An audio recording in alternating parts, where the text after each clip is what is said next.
Okay, Assalamualaikum semua. Okay, Tania, bila kamu buka video ni maksudnya kamu dah join kelas matematik. Okay, Alhamdulillah.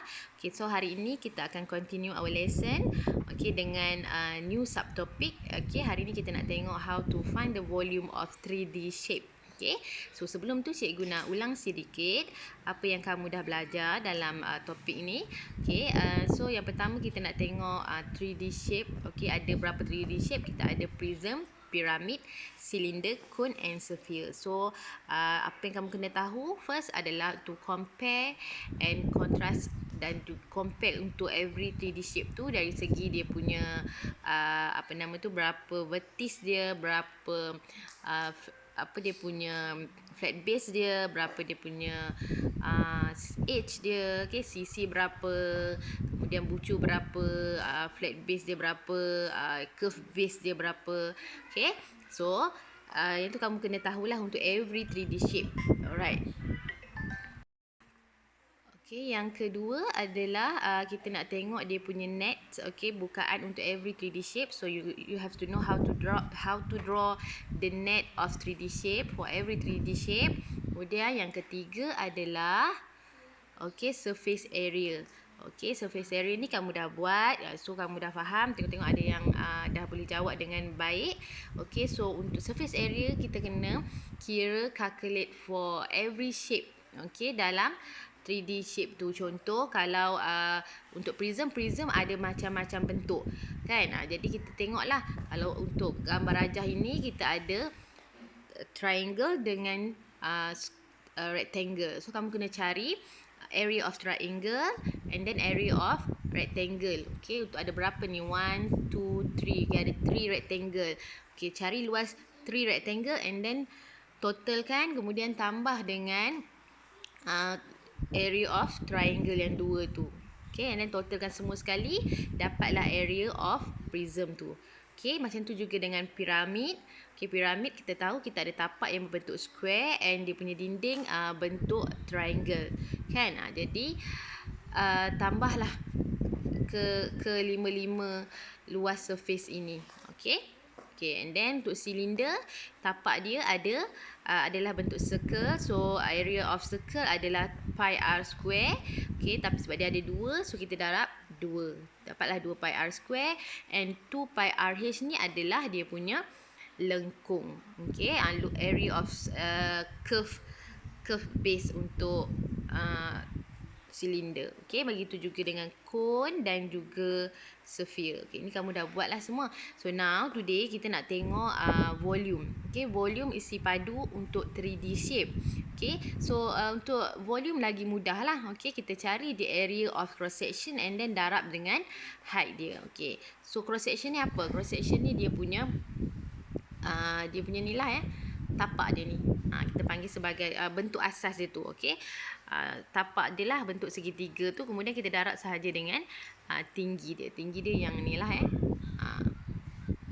Okay, so untuk piramid, untuk formula to find volume adalah 1 over, okay, untuk prism tadi ni bergantung kepada dia punya shape lah Kalau kata shape dia tu bentuk segi 4 kan, ataupun square, kemudian kamu carilah area of square, kemudian darab tinggi untuk volume cuboid, for example. Okay, for pyramid, dia punya formula untuk find volume adalah 1 over 3 time area of base time height. So area of base untuk piramid ni adalah bentuk apa? Bentuk square. So carilah 1 over 3 time luas square tu, okay, area of square, kemudian darab dia punya tinggi. Okay, and then untuk silinder pun sama.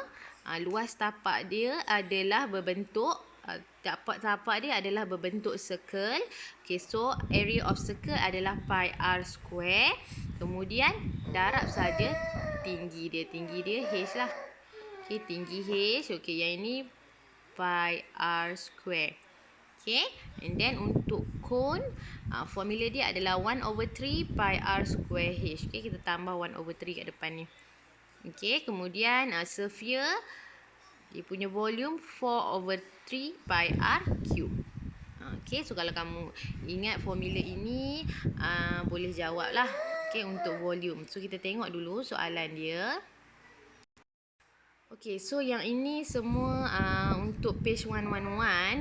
Yang pertama ni adalah derive the formula lah. Okey, macam mana formula tu dapat, macam mana formula tu diterbitkan kan. Untuk prism, untuk silinder, okey, dan satu lagi kat bawah ni untuk piramid. Okey, macam cikgu terangkan tadi. Kemudian yang ini pula untuk cone.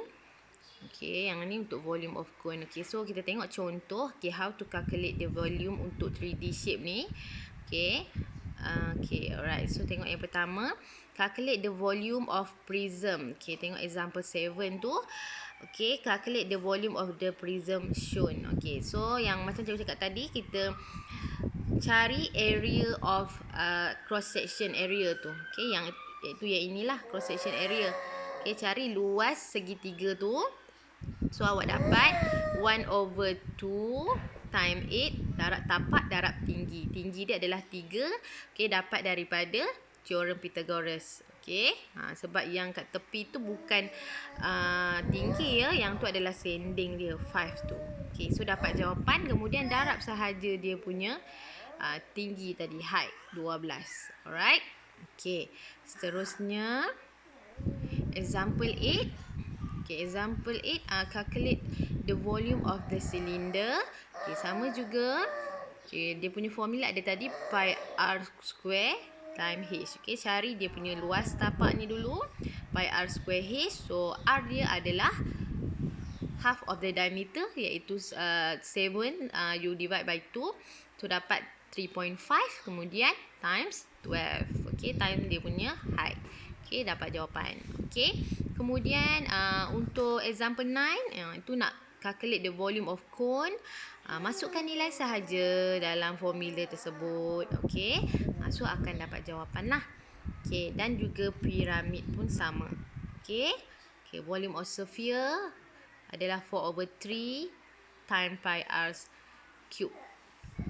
Okay, so jadi cikgu nak kamu buat soalan. Okey, ini adalah buku modul kamu, page 18. Nanti kamu tolong isikan volume untuk 3D shape ni, dia punya formula. Okey, boleh rujuk buku teks. Alright. So yang pertama tadi untuk cari volume of prism, area of cross section time height, cylinder macam mana. Okay, base area time height. Kemudian base area dia tu apa formula nak cari base area. Base area bentuk circle. So, pi j kuasa 2 lah. Okay, kemudian darab dengan T. And then, piramid dan juga cone. Okay, itu sahaja. Okay, dan cikgu minta kamu untuk jawab page 81. Okay, page 81 and page 82. Alright, itu sahaja untuk kelas hari ini. Terima kasih. Assalamualaikum.